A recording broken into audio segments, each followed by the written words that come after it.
శివ లక్ష్మి వైజాగ్ నుంచి వచ్చారు. పెళ్ళయి 9 సంవత్సరాలు అయింది. ప్రెగ్నెన్సీ రావట్లేదని రకరకాల చోట్ల తిరిగితే అక్కడ ఐయుఐలు 2 సార్లు చేశారు, ఐవీఎఫ్లు 3 సార్లు చేశారు. కానీ ప్రెగ్నెన్సీలు రాలేదు, వచ్చినా నిలవలేదు. మరి ఏం చేయాలి అంటే థైరాయిడ్ కూడా ఉందన్నారు. ఇలా రకరకాలుగా సమస్యలతో విసిగిపోయారు. లెఫ్ట్ ట్యూబ్ బ్లాక్ ఉందన్నారు. హిస్ట్రోస్కోపీ చేశారు, లాప్రోస్కోపీ చేశారు, డిఎన్సీ చేశారు. టెక్స్ట్ బుక్ల్లో ఉన్నాయి అన్నీ అయిపోయినాయి. అన్నీ అయిపోయాయి సార్.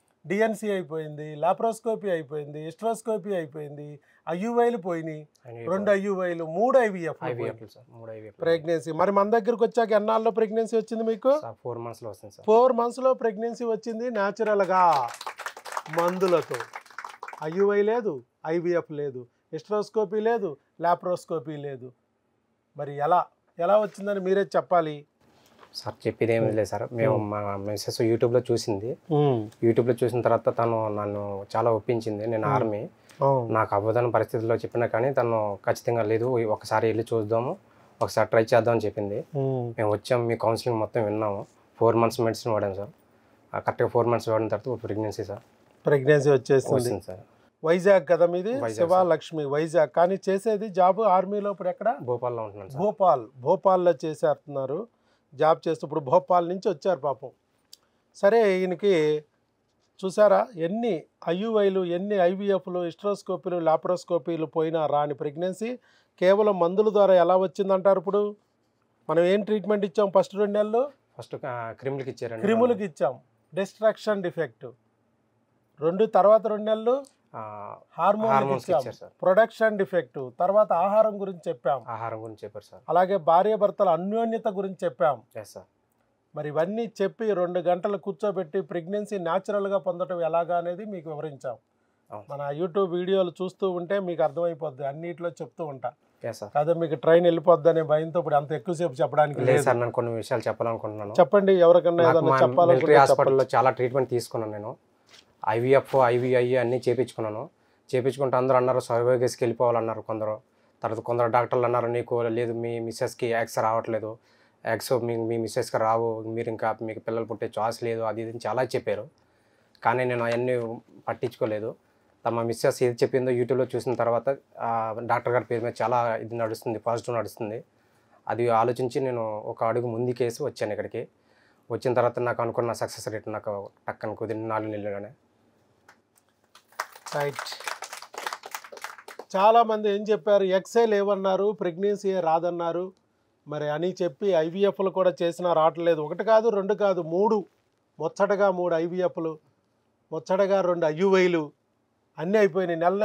నెలకి 30 ఇంజక్షన్లు పొడిపించుకుని, మానవులో సూదులేసి గుచ్చించుకుని 2 సార్లు ఆపరేషన్లకు వెళ్ళినా, ప్రతి నెల 2 ఆపరేషన్లకు వెళ్ళినా కూడా ఫలితం దక్కలేదు. ఏమని చెప్పారు చివరికి?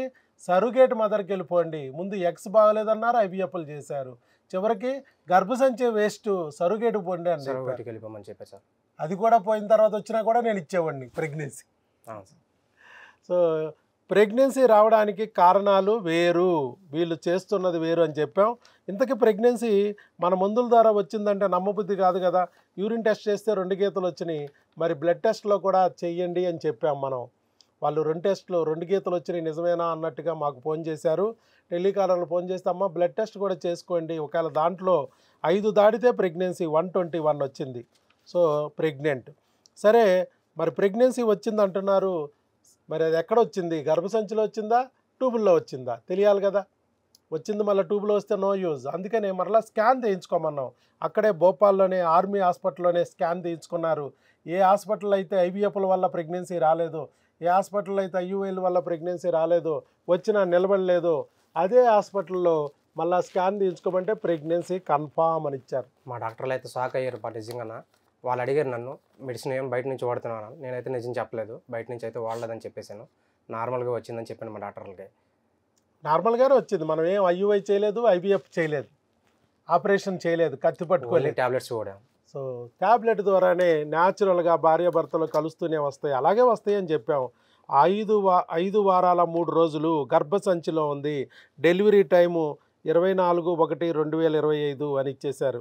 సో ఇది ప్రెగ్నెన్సీ తెచ్చుకోవచ్చు. ఐవీఎఫ్లు పోయినా, ఐయుఐలు పోయినా, హిస్ట్రోస్కోపీ పోయినా, డిఎన్సీ పోయినా, మరి అండాలే లేవన్నా, అండాలు రాలేదన్నా, గర్భసంచి వేస్ట్ అన్నా, సరుగేటికి వెళ్ళాలన్నా కూడా ప్రెగ్నెన్సీ ఇస్తాడు ఈ ప్రపంచంలో. ఒక డాక్టర్ ఉన్నాడు, వాడి పేరే డాక్టర్ వైఎస్ బాబు, మందులతో.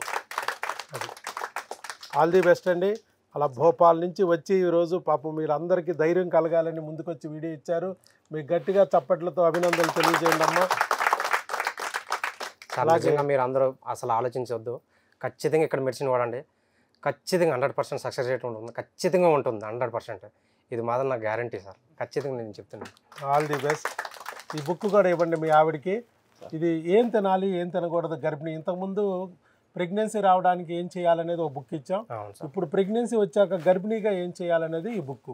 ఇది ఫాలో అవ్వండి. ఒకవేళ బిడ్డ పుట్టేసిన తర్వాత వస్తే మళ్ళీ బిడ్డకి ఎలాంటి ఆహారం ఇవ్వాలి, ఎలా ఆ బిడ్డను పెంచాలనేది ఇంకో బుక్ ఉంది. అది కూడా అప్పుడు ఫ్రీగా ఇస్తాం. Okay sir. Okay, all the best. Thank you sir. Right.